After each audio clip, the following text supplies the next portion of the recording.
नमस्कार साथियों, आज इस वीडियो में बात करूंगा हमारे वोकैबुलरी के 10 मिनट वोकैब शो के बारे में। तो जैसा कि मैंने पिछली वीडियो में आपको इडियम्स एंड फ्रेज पढ़ाया था, तो आज इस वीडियो में फिर से इडियम्स एंड फ्रेज बात करेंगे। तो आइए बिना किसी देरी के वीडियो को शुरू करते हैं।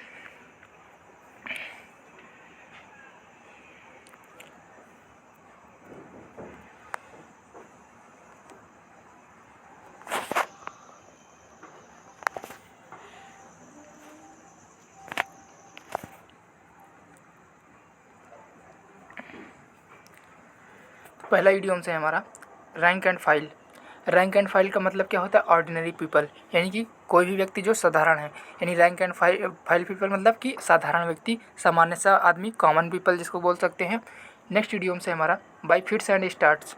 बाई फिट्स एंड स्टार्ट, इसका मतलब क्या होता है? In shorts period not regularly, यानी कि क्षणिक समय के लिए, यानी कुछ देर के लिए, रेगुलरली नहीं, मतलब दिन प्रतिदिन कोई भी काम जो डेली नहीं होता है, मतलब फिर से मैं बता रहा हूँ, डेली नहीं होता है, जो रेगुलरली नहीं है, यानी कि शॉर्ट पीरियड के लिए है, यानी कुछ ही समय के लिए है। इंस्टेंट है जो, उसको क्या बोलते हैं? By fits and start. Next है a wee bit. A wee bit मतलब क्या होता है? ए लिटिल, मतलब कुछ भी जो थोड़ा है, मतलब बहुत थोड़ा सा, लेकिन पॉजिटिव वे में, लिटिल। नेक्स्ट है out of the wood. Out of the would मतलब क्या होता है? Free from difficulties and dangers. तो इसका मतलब क्या हो गया? किसी भी मतलब दुविधा में, कि ठीक कठिनाई या परेशानी से बाहर निकलना, या किसी खतरे से बाहर आ जाना। Out of the wood, out of the woods होता है। तो वुड्स मतलब क्या होता है? जंगल होता है। वुड मतलब क्या होता है? लकड़ी होती है। तो आउट ऑफ द वुड्स मतलब जंगल से बाहर जाना। यहाँ पर यस लगा लीजिए। आउट ऑफ द वुड्स मतलब कि जंगल से बाहर आ जाना, यानी कि फ्री फ्रॉम डिफ़िकल्टीज़, यानी कि कठिनाई और खतरा से बाहर आ जाना, यानी कि शांत माहौल में आ जाना और अब कोई खतरा भी ना होना। नेक्स्ट है under his thumb. Under his thumb का मतलब होता है अंडर हिज कंट्रोल। कोई भी चीज़ जो आपके नियंत्रण में हो, कोई भी चीज़ जो आपके कंट्रोल में है, यानी कि आपके अंगूठे के नीचे, यानी कि अंडर हिज थंब मतलब क्या होगा? कोई भी चीज़ जो हमारे कंट्रोल में हो, तो उसको क्या बोलते हैं? अंडर हिज कंट्रोल या under his thumb. Under his thumb का मीनिंग आ गया, तो आपको ऑप्शन में क्या मिलेगा? अंडर हिज कंट्रोल, या कुछ भी और मिल सकता है इससे मिलती जुलती मीनिंग, तो उसको आपको लगाना है अंडर हिज कंट्रोल, मतलब जिसका अर्थ दे कि आपके नियंत्रण में होना। नेक्स्ट है at one's wits end. At one's wits end मतलब क्या होता है? In a state where one does not know what to do, मतलब कि उस अवस्था में होना जिसमें आपको नहीं पता है कि क्या करना है। इन अ स्टेट मतलब उस अवस्था में होना, वेयर जहाँ वन डज नॉट नो, कोई नहीं जानता है, व्हाट टू डू कि क्या करना चाहिए, मतलब ऐसी स्थिति या ऐसी परिस्थिति में फंस जाना कि समझ में न आए कि क्या करना चाहिए हमें, अब आगे क्या मतलब कुछ भी उपाय न सूझना। एट वंस विट्स इंड, यानी विट्स मतलब क्या होता है? सूझबूझ, यानी बुद्धि, और इंड मतलब समाप्त हो जाना, किसी की बुद्धि का समाप्त हो जाना, यानी कि कोई भी बात को समझ न पाना कि क्या करना चाहिए और क्या नहीं करना चाहिए, मतलब ऐसी परिस्थिति में फंसना जहाँ आपको पता ना हो को हमें अब आगे क्या करना चाहिए। नेक्स्ट है हमारा between the devil and deep sea. Between the devil and deep sea, ये इसका हिंदी मीनिंग क्या होता है? आगे कुआं पीछे खाई। तो इसका इंग्लिश में मीनिंग जान लेते हैं, बिटवीन टू डेंजर्स, यानी कि बिटवीन टू डेंजर्स या बिटवीन टू डिफ़िकल्ट सिचुएशन, यानी किसी भी दो कठिनाई वाले रास्ते में खड़े होना है, यानी आगे कुआं और पीछे खाई होना, मतलब कि समझ में ना आना कि आगे जाएं या पीछे जाएं, मतलब कि आगे कदम बढ़ाना चाहिए या पीछे कदम लेना चाहिए, यानी ऐसा रास्ता या ऐसा किसी के काम में फंस जाना जहाँ से आपको ना आगे बढ़ने की, ना पीछे आने की, पीछे हटने की कोई गुंजाइश न बचे। तो उसको क्या बोलते हैं? Between the devil and deep sea, यानी कि आगे कुआं पीछे खाई, या तो बिटवीन द टू डेंजर्स, यानी कि किन्हीं दो कठिनाई परिस्थिति वाले स्थिति में होना। नेक्स्ट है बर्न द मिडनाइट ऑयल। क्या है? बर्न द मिडनाइट ऑयल, यानी कि रात के तेल की तरह जलते रहना, मतलब दिया जो होता है, जो दीपक में जैसे हम पढ़ते हैं तो वो रात को देर तक जलता रहता है। तो इसका मीनिंग क्या हो गया? वर्क और स्टडी हार्ड। वर्क और स्टडी हार्ड, यानी कि देर तक काम करना या देर तक पढ़ाई करना। तो बर्न द मिडनाइट ऑयल यानी कि वर्क और स्टडी हार्ड, मतलब कठिन परिश्रम करना या कठिन दौर से पढ़ाई करना, यानी देर देर रात तक जाग के पढ़ाई करना, दिए की तरह देर तक जागना और पढ़ाई करते रहना। तो इसको क्या कहते हैं? Burn the midnight oil, work और स्टडी हार्ड। नेक्स्ट है काला स्पेड स्पेड। काला स्पेड मतलब क्या होता है? स्पीक फ्रैंकली एंड डायरेक्टली, कुछ भी है जो उसको बोल देना, जैसे है वैसे ही बोल देना। स्पीक फ्रैंकली यानी कि जो चीज़ जैसा है उसको वास्तव में वैसा बोलना। फ्रैंकली माने स्ट्रेट फॉरवर्ड होना। स्ट्रेट फॉरवर्ड, जो चीज़ जैसा है उसको तुरंत बोल देना मुखर होकर, मतलब जो चीज़ जैसा है उसको वही तरह कह देना। तो काला स्पेड स्पेड मतलब जो चीज़ जिस तरह है उसको वही चीज़ बोलना डायरेक्टली, मतलब बिना किसी, जो चीज़ अच्छा है तो उसको अच्छा बोलना, या ख़राब है तो ख़राब बोलना। तो speak frankly and directly. Next है हमारा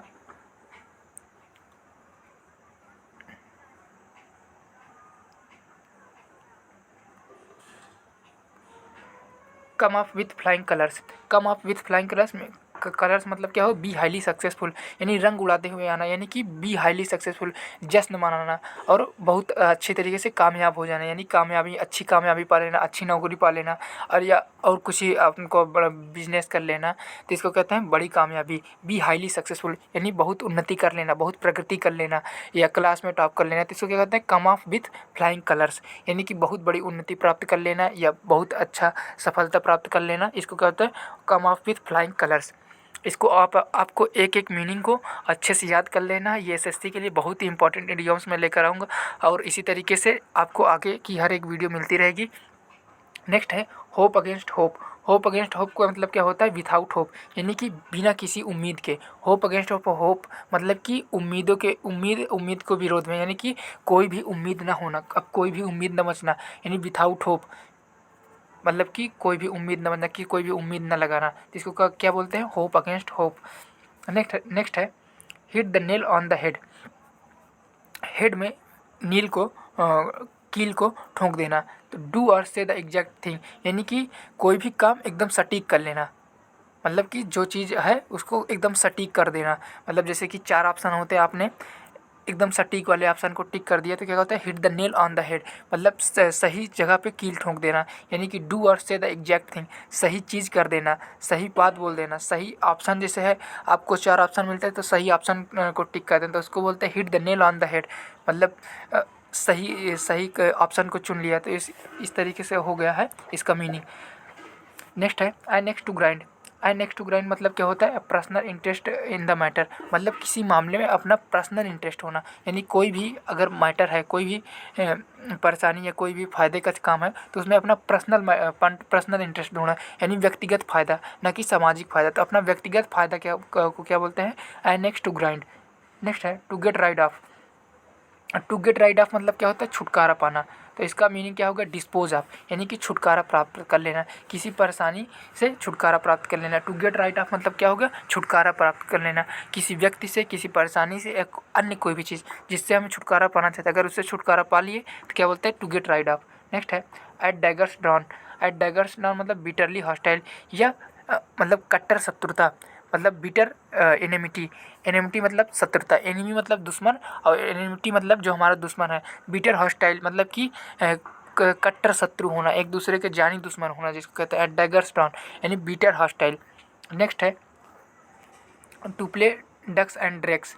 टू एक्ट फुलिशली और इनकन्सिस्टेंटली, मतलब कि ऐसा मूर्खतापूर्ण पूर्ण और अनियमित तरीके से व्यवहार करना। तो क्या बोलते हैं इसको, to play drugs and drakes, यानी कि मूर्खतापूर्ण और या अनियमित तरीके से व्यवहार करना, जैसे कि हमेशा करते थे वैसे व्यवहार न करना, मूर्खतापूर्ण कुछ कार्य करना, अजीब सी हरकतें करना, इसको कहते हैं टू एक्ट फुलिशली और इनकन्सिस्टेंटली, मतलब कि अनियमित या मूर्खतापूर्ण व्यवहार करना।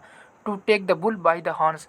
To tackle a problem in a bold and direct fashion, यानी कि किसी भी कठिनाई या किसी भी समस्या का सामना साहस, बोल्ड मतलब साहस, एंड डायरेक्ट फैशन मतलब कि सामने से किसी भी चीज़ को फेस करना, यानी to take the bull by the horns मतलब सांड की सींगों को डायरेक्ट पकड़ लेना। तो ये क्या कहते हैं, मतलब बहादुरी काम, मतलब कि कोई भी समस्या जो आ रही है उसको डायरेक्ट फेस करना बिना किसी झिझक के, और डायरेक्ट उसको फेस करना साहसपूर्ण तरीके से। तो उसको क्या बोलते हैं, to take the bull by the horns.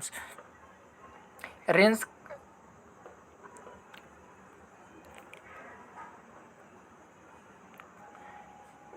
Rains cats and dog, मतलब इसका क्या होता है, क्या रेन हैविली मतलब मूसलाधार बारिश होना, यानी कि बहुत भारी वर्षा होना, मतलब बहुत तेज़ वर्षा होना, तो क्या कहते हैं, रेन कैट्स एंड डॉग, यानी भारी वर्षा होना, मूसलाधार बारिश होना। To move heaven and earth. To make supreme effort, मतलब कि हर तरीके से हर संभव प्रयास करना। To move heaven and earth मतलब इसका क्या हो गया, आकाश पाताल एक कर देना, कोई भी कसर नहीं छोड़ना, कोई भी काम आप जो कर रहे हैं उसमें कोई भी कसर नहीं छोड़ना, मतलब पूरी तरीके से जी जान लगा देना। तो क्या बोलते हैं, to move heaven and earth. तो इसका मतलब क्या होगा, to make a supreme effort. Next है no avail. Without any result, कोई भी अर्थ नहीं निकलना, कोई भी परिणाम ना मिलना, मतलब कोई भी ऐसा काम कर देना जिससे कोई भी अर्थ ना निकले या कोई भी परिणाम ना निकले, तो इसको क्या बोलते हैं, no avail, without any result. तो इस वीडियो में इतना ही, मिलते रहे नेक्स्ट वीडियो में। आशा करता हूँ कि आपको वीडियो पसंद आई होगी। अगर वीडियो पसंद आई हो तो वीडियो को लाइक करें, और अगर आपने अभी तक हमारे चैनल को सब्सक्राइब नहीं किया है तो सब्सक्राइब कर लें और बेल आइकन में प्रेस कर लें। तब तक के लिए धन्यवाद।